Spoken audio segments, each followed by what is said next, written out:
Each one of those guys were larger than life for me. Now, obviously, calling Jimmy large is a bit of an understatement. He was sure he was a big guy, 6'7", 6'8", depending on who you talk to, and close near 7 feet if you knew him in high school and counted the roughly 4 inches of curly afro that he had loaded on top of his rather large melon.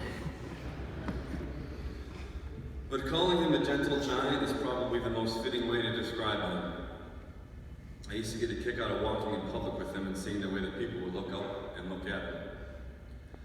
Seeing random strangers repeatedly ask him how tall he was, not only did he never grow tired of being asked the same questions all the time, he got a kick out of it.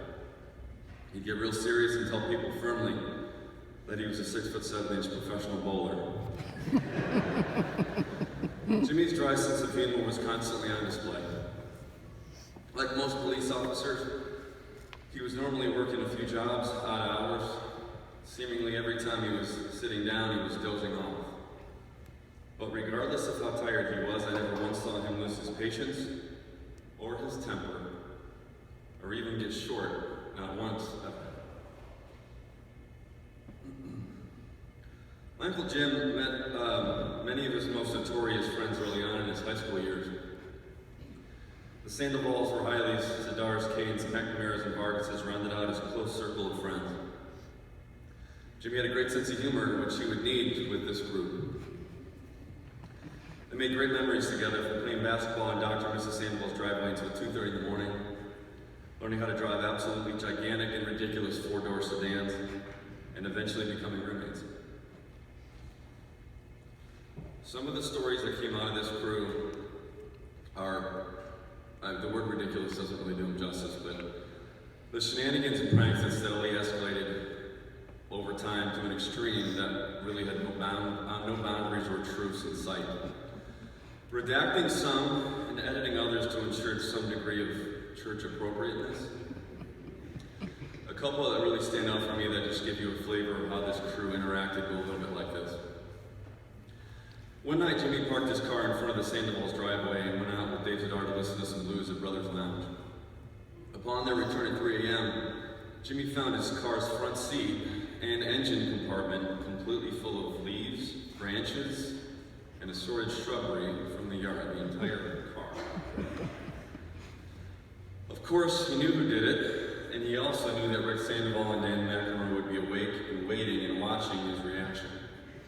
In typical fashion, Jimmy did not disappoint. He calmly cleaned out the front seat and took all the other debris out of the engine compartment, and then spotted McNamara's car, which McNamara had thought was safely buried 2 cars deep in Sandoval's driveway.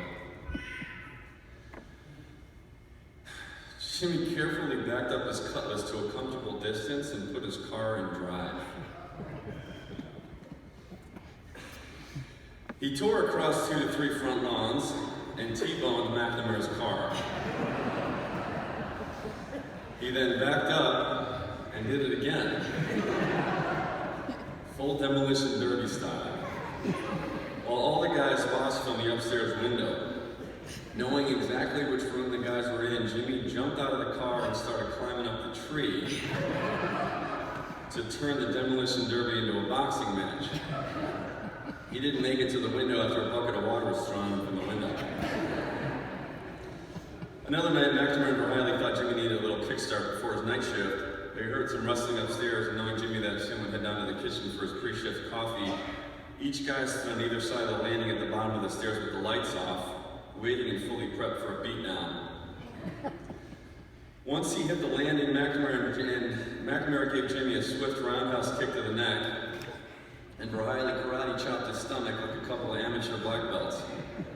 When they heard a voice they did not recognize, and heard Jimmy howling upstairs from laughing so hard, they quickly realized they'd been outwitted, and their plan had horribly backfired. Knowing exactly what the guys had planned on doing, Jimmy had sent down their unknowing plumber downstairs first to take one for the team. Needless to say, they needed to find a new plumber. Jimmy and his crew acted this way forever. There was never a truce, no mercy, absolute prison rules. But it was all out of love, and they were always best friends, and those were his guys. Back in the day, Jimmy would work midnight to 8 a.m. at the Westside Mental Health Center and then return home ready for bed. But one night, right after he pulled in the driveway on Granger Road in Lakewood, Mrs. Daly, his 90-year-old neighbor, would ask Jimmy to shovel her steps, which of course he always did. As he was finishing her steps, she'd come back out and ask if Jimmy would shovel her front walk and sidewalk. Again, Jimmy would of course proceed without any hesitation. When he was close to finishing, Mrs. Daly would come back out again and ask if he could do the driveway, which always took another hour, and of course he did. Now, I'm sure his buddies probably locked him out of the house when he tried to get back into the house, but again, it was all out of love. Jimmy was one of the kindest men you'd ever meet. A true embodiment of a gentle giant. He loved his mother, who he called every single day, and his sisters, who were his best friends. He loved his children, his wife Holly, who he was absolutely blessed to have found, his brother-in-laws, nieces, nephews, godchildren, and ever-growing extended family, including his Cleveland Police brothers and sisters. He was a very talented and naturally gifted guitar player. He was an amazing artist. When his daughter wanted to be a mandingo last year for Halloween, which of course isn't for sale in any store on this planet that I'm aware of, he of course made the costume, and it looked absolutely amazing and terrifying. And I had to Google what a mandingo was supposed to look like, but sure enough, he nailed it. He was always quick to lend a hand or rip off a great story. Anytime there was a party or family function, it seemed like everyone would always ask and make sure that Jimmy was going to be there. Holding court and telling stories from his days working in the 3rd District or with the Vice or Narcotics Unit, there was never a repeat, each story always helping the last one. We're all truly blessed to have had him as a part of our lives.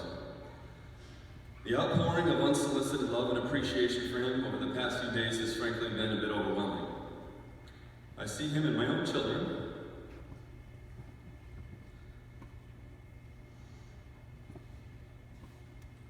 and I will miss him every day.